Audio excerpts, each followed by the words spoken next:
DA মামলায় supreme কোর্টের যে অর্ডার থাকে রাজ্যকে ডিএ বকেয়া 25% মেটানোর নির্দেশ দিয়েছে সুপ্রিম কোর্ট। বিচারপতি সাজিয়ে কারণ বিচারপতি সাজিয়ে নির্দেশ আপাতত 25% বকেয়া মেটানোর নির্দেশ।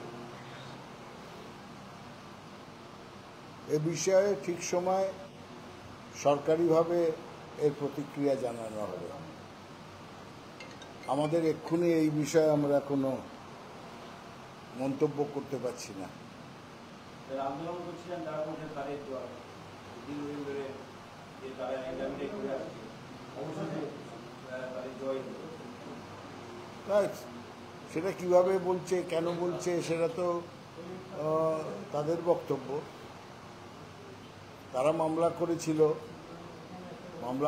সরকার মামলা লড়েছে এবং এই বিষয়ে তাদের নির্দিষ্ট মন্তব্য সরকারিভাবে নিশ্চয়ই করা হবে। দলের পক্ষ থেকে এক্ষুনি আমরা কোনো মন্তব্য করতে বিরত থাকছি।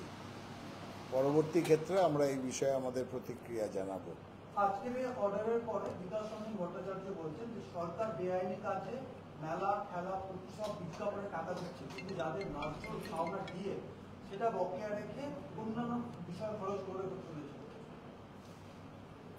দেখুন, বিকাশবাবুদের এই জ্ঞানের কথা যত কম বলেন তত ভালো।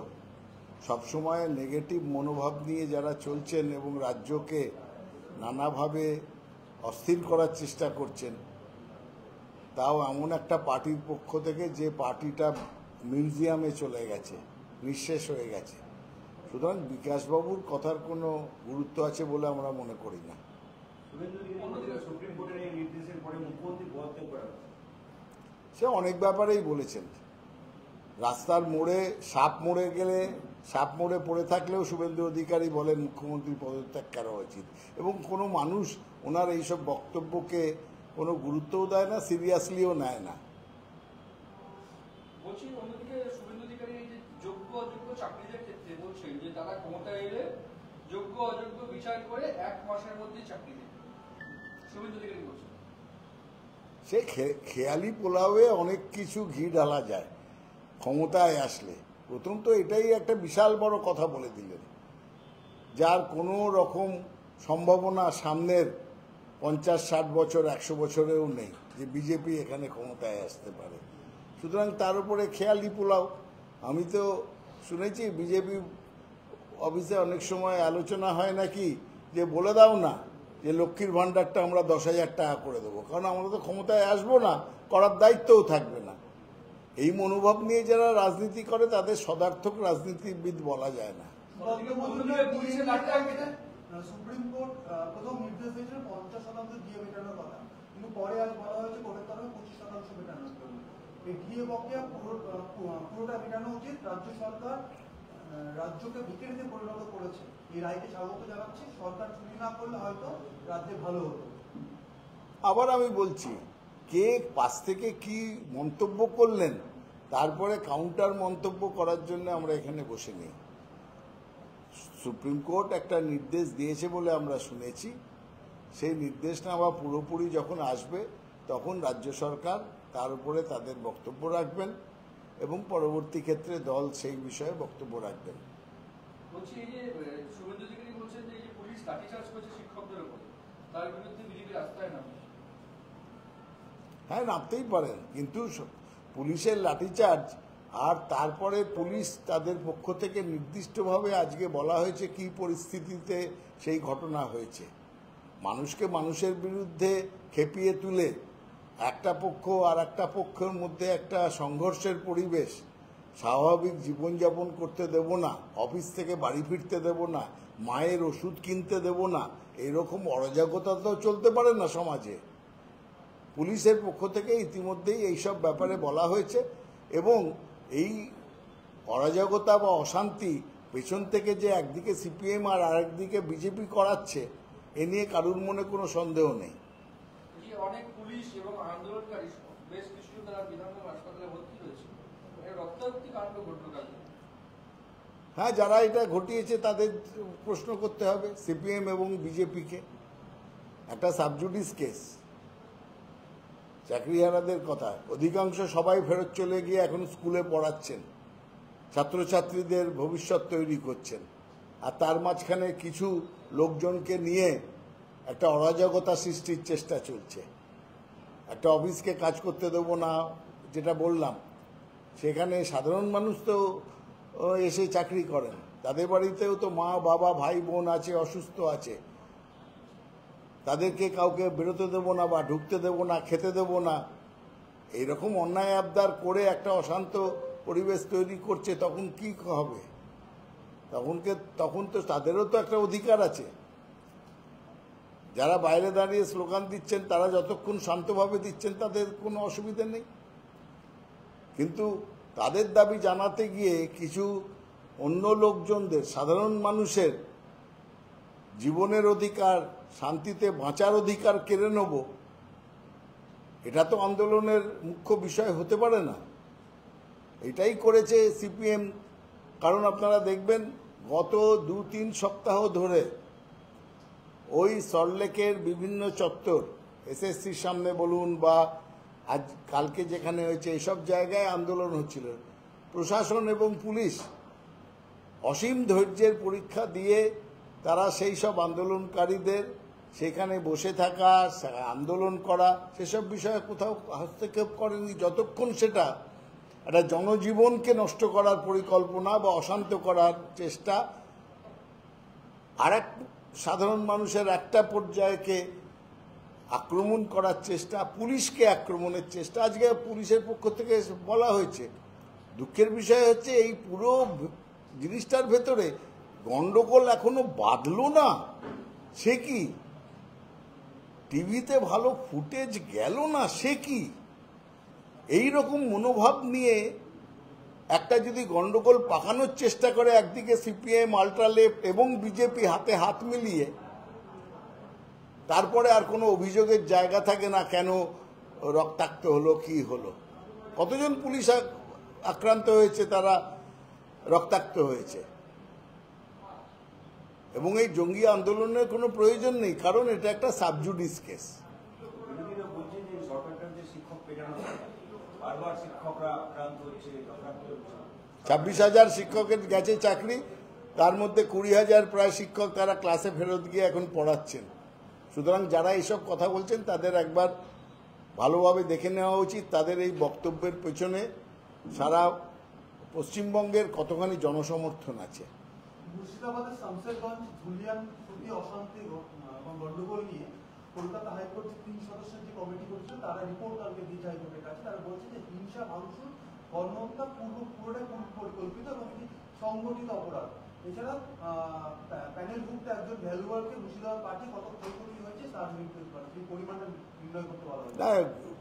অনেকাংশে তো রিপোর্টটা ঠিকই, আমরা বারবার বলে এসেছি তো যে মুর্শিদাবাদের যে সংঘর্ষের পরিবেশ তৈরি হয়েছিল সেটা পূর্ব পরিকল্পিত এবং তার মূল মাথা হচ্ছে বিজেপি, এবং তাতে মূল পরিকল্পনাকারী বা ষড়যন্ত্রকারীর নাম হচ্ছে শুভেন্দু অধিকারী। কোটি কোটি কোটি টাকা ব্যয় করে এই অশান্তির পরিকল্পনা করা হয়েছিল। এবং বাইরে থেকে আমরা যেটা বারবার বলেছি যে বাংলাদেশের কিছু ঘোষিত নিষিদ্ধ জঙ্গি গোষ্ঠীর লোকজনদেরকে জড়ো করা হয়েছিল, তাদের আনা হয়েছিল। এটা তো বলা হয়েছে, সরকারিভাবেও বলা হয়েছে, কমপ্লেন করা হয়েছে। বিএসএফ তাদের আসতেও দিয়েছিল, আবার বিএসএফ তাদের বেরিয়েও যেতে দিয়েছে, লুটতরাজ করেছে। অনেক জায়গায় লোক গ্রেপ্তার হয়েছে, তারা এখনো থানায়, তারা পুলিশ কাস্টডিতে আছে, জেলে আছে এখনো। সুতরাং যে রিপোর্টটার কথা বলছেন যেটা পূর্ব পরিকল্পিত, এটা তো সত্যি ঘটনা, কিন্তু এই পরিকল্পনা বা এই ষড়যন্ত্রের পেছনে কারা সেটাও তো দেখতে হবে।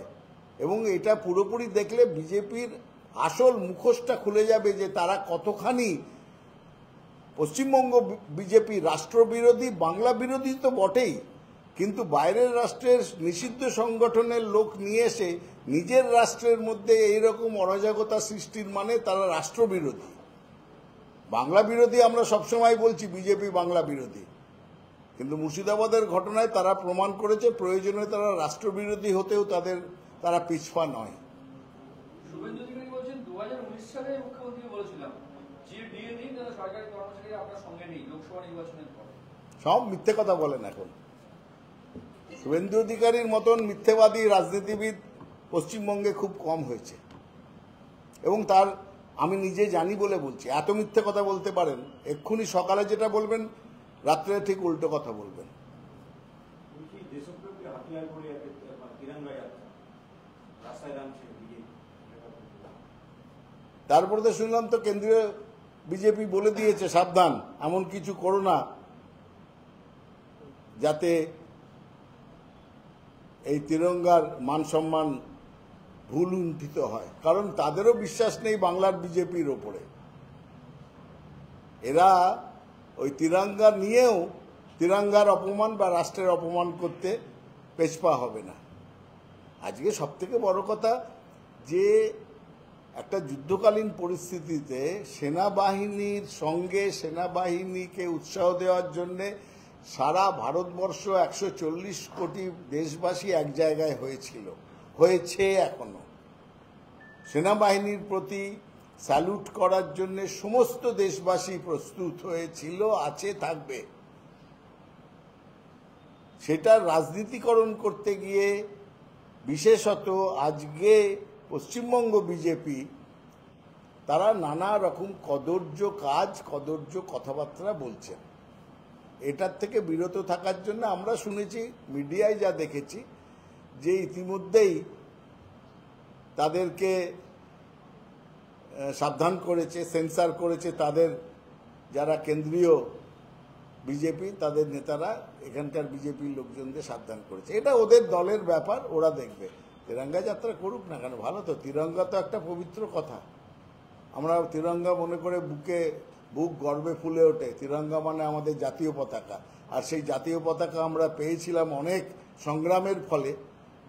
1947 সালে এই জাতীয় পতাকা আমরা পেয়েছি, আর সেই জাতীয় পতাকা যখন আমরা এই তিরঙ্গা যখন পাই, তখন মনে রাখা দরকার বিজেপির কোনো এক বিন্দু অবদান ছিল না তার মধ্যে, না ছিল কোনো স্যাক্রিফাইস, না ছিল কোনো অবদান। আগামীকাল আপনারাও তো জাতীয়তাবাদী মিছিল আগামীকাল এবং পরশু সংগঠিত করছেন, রাস্তায় নামছে। হ্যাঁ, জাতীয়তাবাদী মিছিল হবে সেনাবাহিনীর প্রতি কুর্নিশ জানিয়ে, তাদের মনোবলের প্রতি কুর্নিশ জানিয়ে, তাদের সঙ্গে একসঙ্গে ছিলাম, আছি, থাকবো সেই বার্তা দিয়ে তৃণমূল কংগ্রেসের কর্মীরা এবং সাধারণ মানুষ তাতে যোগ দেবেন। সারা পশ্চিমবঙ্গের প্রত্যেক ব্লকে, টাউনের প্রত্যেক ওয়ার্ডে, কলকাতা কর্পোরেশনের প্রত্যেক ওয়ার্ডে কাল এবং পরশু মানে শনিবার এবং রবিবার 3টে থেকে 5টার মধ্যে এই জাতীয়তাবাদী মিছিল এবং মিটিং সংগঠিত হবে। অনেকেই বলছেন যে জাতীয়তাবাদকে হাতিয়ার করে বিজেপি এবং তৃণমূল দুজনে একটা প্রতিযোগিতা। আমরা তো উল্টো কথা বলছি। এটা নিশ্চয়ই বলছেন, অনেকেই বলছেন, মানে আপনারা যখন বলেন তখন অনেকেই মানে হচ্ছে কিছু বিরোধী দল বলছে, বিরোধী দলরা বলছে, সেইটা বলুন। তৃণমূল বলছে জাতীয়তাবাদ, রাষ্ট্রবাদ, রাষ্ট্রভক্তি নিয়ে কোনো প্রতিযোগিতার জায়গা নেই, সেটা একটাই রাস্তা, এবং তার উল্টো রাস্তাটা হচ্ছে রাষ্ট্রবিরোধী রাস্তা। তো সেই ক্ষেত্রে তৃণমূল কংগ্রেস চিরকালই নিজেদের জাতীয়তাবাদী পার্টি হিসেবে বলে থাকে, এটা নতুন কথা নয়। এই জাতীয়তাবাদী এই কথাটা যদি পশ্চিমবঙ্গে কারুর সঙ্গে যোগ করা যায়, সেটা একমাত্র তৃণমূল কংগ্রেসের সঙ্গে যোগ করা যাবে। সাধারণ মানুষকে গিয়ে জিজ্ঞেস করুন না বিজেপি কি পার্টি, জাতীয়তাবাদী? তারা বলে না, বিজেপি হিন্দুবাদী পার্টি। যেটা সাধারণ মানুষের কথা যখন আপনারা বলছেন তখন এটা মানতে বাধ্য। এবং ধর্মনিরপেক্ষ জাতীয়তাবাদী পার্টি হচ্ছে তৃণমূল কংগ্রেস, এ নিয়ে কারোর মনে কোনো সন্দেহ নেই। তো আজকের এই রকম পরিস্থিতিতে জাতীয়তাবাদী মিছিল তৃণমূল করবে না তো আর কে করবে? আমরা চিরকাল জাতীয়তাবাদী পার্টি ছিলাম, আছি, থাকব। এবং যখন রাষ্ট্র যখন যে কোনো চ্যালেঞ্জের মুখোমুখি হয়, তখন তৃণমূল কংগ্রেস চরমভাবে রাষ্ট্রবাদী, রাষ্ট্রের স্বার্থে জাতীয়তাবাদী পার্টি। নদিয়া পুলিশকে অসম্মান করার পরও তো মধ্যপ্রদেশের মন্ত্রীবিরুদ্ধে কোনো ব্যবস্থা নিল না। হাইকোর্ট সুপ্রিম কোর্ট ঘোষণা করলো, হাইকোর্ট নতুন করে এফআইআর করতে বলছে, এরপর কোনো ব্যবস্থার মন্ত্রীতে আলো করে বসে। দেখুন, সমালোচনা করলে সমালোচনা করা যায়। আমরা এই সমালোচনা বস্তু তো বটেই, এটা তো করা নিন্দনীয়। যখন হাইকোর্ট বলছেন, সুপ্রিম কোর্ট বলছে, তারপরে তো আর কারুর নতুন করে কমেন্ট দরকার নেই, আমাদের মন্তব্যের প্রয়োজন নেই। আমরা শুধু বলতে পারি যে দেখো বন্ধু, সুপ্রিম কোর্ট কি বলছে, হাইকোর্ট কি বলছে, এবং সেটাই যথেষ্ট। এখানে কথায় কথায় বলতে খুব দাবি করে, ওখানে এরকম করার কোনো দেখুন, বাংলায় অনেক ছোট ছোট প্রবাদ আছে। সেই একটা প্রবাদ বলছি। একটা বলা হয়, কুকুরের কাজ কুকুর করেছে, কামড় দিয়েছে পায়। মানুষের তাই বলে সেই কাজ কি শোভা পায়? সুতরাং এটা আমি একটা বাংলার প্রবাদের কথা বললাম। এর মধ্যে কারুর প্রতি কুকুর কি মানুষ এই তফাৎ না করে বলছি। এটা হচ্ছে একটা এক্সাম্পল যে একজনের যে কাজ শোভা পায় আর একজনের ক্ষেত্রে সেই কাজ শোভা পায় না। আপনারা যেটা বললেন, বিজেপি এখানে কথায় কথায় পদত্যাগপত্র বা পদত্যাগ চাইতে পারে, কারণ তারা দায়িত্ব জ্ঞানহীন রাজনীতি করে, ভ্যালু বেসড পলিটিক্স করে না। কিন্তু তৃণমূল কংগ্রেস তো তাই বলে তাদের দেখানো পথে আমরা মূল্যবিহীন একটা রাজনীতিতে ঢুকে যাব, অন্ধকলিতে ঢুকে যাব। তৃণমূল কংগ্রেস এরকম নয়। আমরা ভ্যালু বেসড পলিটিক্স করি এবং দায়িত্ব জ্ঞান পূর্ণ পলিটিক্স করি, দায়িত্ব জ্ঞানহীন পলিটিক্স না। দিলীপ ঘোষকে ডাকা হলো না তিরঙ্গা যাত্রায়, তিনি মেদিনীপুরে তিনি ব্যক্তিগত কর্মসূচিতে রয়েছেন। জানি না, এটা সব বিজেপির একান্তভাবে আভ্যন্তরীণ ব্যাপার। তারা নিজেদের পার্টির আগায় কাটবে না গোড়ায় কাটবে, কাউকে রাখবে কি রাখবে না, তাদের ব্যাপার। কালকে জন বার্লা যোগ দিলেন আপনাদের দলে। শুভেন্দু অধিকারী তার বিরুদ্ধে মামলার হুঁশিয়ারি, যে ক্ষমা চাইতে হবে, তার বিরুদ্ধে যা বলা হয়েছে অসত্য, নাহলে মামলা করা হবে তার বিরুদ্ধে, হুঁশিয়ারি দিয়েছে। তো মামলা করুন, বলার কি আছে? হাওয়া গরম করার কি? জন বার্লা পরিষ্কার ঝকঝকে এইখান থেকেই বলেছেন। আমিও তো বলেছিলাম, তখন আমার নামেও তো একটা চিঠি পাঠিয়েছিলেন মামলা করব বলে। শুভেন্দু অধিকারী, আপনাদের মাধ্যমে বলছি, আমি তো বলেছিলাম যে আপনি স্পষ্ট বলেছিলেন যে নন্দীগ্রাম আমি অসাধু উপায়ে জিতেছি, অনেক কায়দা করে জিতেছি, আপনি বলেছিলেন, লোডশেডিং ফোডশেডিং করে। তাতে আপনি আমাকে বিরুদ্ধে মামলা করার জন্য উকিলের চিঠি পাঠিয়েছেন। মামলার তো মুখ দেখিনি। সুতরাং হাওয়া গরম করছেন কেন? জন বার্লা এখানে বলেছেন এবং বলেছেন ভবিষ্যতে আরো বলবো। সুতরাং শুভেন্দুবাবুকে এখন মানুষ চেনে গেছেন, দ্বৈত চরিত্র, ডবল স্ট্যান্ডার্ডের এবং নিম্ন মানের রাজনীতি করা একটা লোক, যার উপর ভরসা করা যায় না, যার কথাকে বিশ্বাস করা যায় না, এবং যিনি পেছন থেকে অনিষ্টকারী রাজনীতি করেন। যেটা বলেছেন সেটা সাংঘাতিক কথা। আমি আবার রিপিট করছি যে বাংলার জন্যে জন বার্লা বলছেন, উত্তরবঙ্গের জন্যে একটা হাসপাতাল করছেন গরিব লোকজনদের জন্যে, তার সম্পূর্ণ ফান্ডিংয়ের ব্যবস্থা করেছিলেন মন্ত্রী থাকা অবস্থায়, জমির ব্যবস্থা করেছিলেন। সেই হাসপাতাল তৈরি বন্ধ করে দিতে বলেছিলেন ফোন করে শুভেন্দু অধিকারী সংশ্লিষ্ট দপ্তরকে দিল্লিতে। একই পার্টি, জন বার্লাও তখন বিজেপিতে, বিজেপির মন্ত্রী, শুভেন্দু অধিকারীও এখানকার নেতা, বিজেপির নেতা। সেই অবস্থাতে তিনি জন বার্লার এই মানবিক উদ্যোগকে বন্ধ করে দিয়েছিলেন। কারণ তিনি তার অর্থ হচ্ছে বাংলার কিছু ভালো হোক, সেটা বিজেপির নেতা করলেও সেটা হতে দেব না। এতখানি একটা বাংলা বিরোধী বিশ্বাসঘাতক মির্জাফর লোক, সেটা জন বার্লা আবার প্রমাণ করে দিয়েছেন। লাস্ট প্রশ্ন এটা, কসবাকাণ্ড যেটা হচ্ছে শিক্ষকদের নিয়ে হয়েছিল, এই বিরোধীরা বলছে যে কসবাকাণ্ড থেকে পুলিশ কোনো শিক্ষা নেয়নি, তাই যদি কোনো পরিকল্পনা করে এগোতো তাহলে সরকারি কর্মচারীরা অফিস থেকে বেরোতে পারতো, আর এদেরও লাঠি চালাতে হতো। পুলিশদের ব্যাপারে আমি কোনো মন্তব্য করব না। তারা যেটা মনে করবে ঠিক ভালো সেইভাবে করতে হবে। সবসময় যে পরিকল্পনা এটা হলে ওটা হতো, হাইন্ডসাইটে অমুক করলে ঠিক হতো, সেটা নিয়ে মন্তব্য পরবর্তী ক্ষেত্রে অনেক কিছু করা যায়, কিন্তু আমাদের মনে রাখতে হবে পুলিশদেরও অনেক চ্যালেঞ্জিং সিচুয়েশনের মধ্যে দাঁড়িয়ে নিজেদের অনেক রেস্টুরেন্ট রেখে জনসাধারণের ভালো মন্দ স্বার্থ সব বিবেচনা করে তাদের কাজ করতে হয়। সুতরাং সমালোচনা করাটা খুব সহজ যারা করছেন, কিন্তু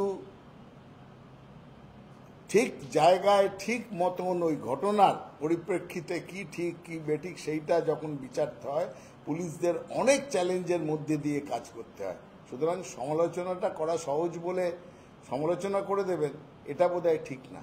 পুলিশ বলছে ন্যূনতম বল প্রয়োগ করা হয়েছে, আর বিরোধীরা বলছে এত মারধর, এটা ন্যূনতম বল প্রয়োগ। কত মারধর হয়েছে? বামফ্রন্টের সময় হলে তো এখন গুলি করে অন্তত 10 জনের দেহ নিয়ে মানে লোককে বেরোতে হতো। মমতা বন্দ্যোপাধ্যায়ের আমলে 2-3টে জিনিস হয়েছে, আমি সকলকে মনে করে দিতে চাই আপনাদের মাধ্যমে। বাংলায় কারখানা বন্ধ বা বাংলা বন্ধ একেবারে থেমে গেছে। সেই সর্বনাশা কর্মনাশা রাজনীতি বন্ধ করে দিয়েছেন মমতা বন্দ্যোপাধ্যায়। আর দ্বিতীয়ত পুলিশের গুলি চালানো বন্ধ করে দিয়েছেন। এই যে ঘটনা ন্যূনতম বলা হয়েছে, কারণ এত বলছেন যারা মানুষজনকে মানুষ মনে করছে না, আন্দোলন করছি বলে তাদেরকে সামান্য পুলিশ বলেছে তো, ন্যূনতম তাদের বল প্রয়োগ করা হয়েছে। যারা আটকে পড়েছিলেন অফিসের মধ্যে তাদেরও তো হিউম্যান রাইটস আছে। আপনাদের হিউম্যান রাইটস কি বলে? যারা হিউম্যান রাইটসের কাজ করেন, বামপন্থীদের অনেকেই মধ্যে মধ্যে তারা সেমিনার করেন হিউম্যান রাইটস। যারা অফিসের মধ্যে আটকে আছেন, সকালবেলা এসছেন, বাড়িতে অসুস্থ মা অপেক্ষা করছে, তাদের হিউম্যান রাইটস নেই? তাই জন্য পুলিশ ঠিকই বলেছে ন্যূনতম বল প্রয়োগ করা হয়েছে। ধন্যবাদ।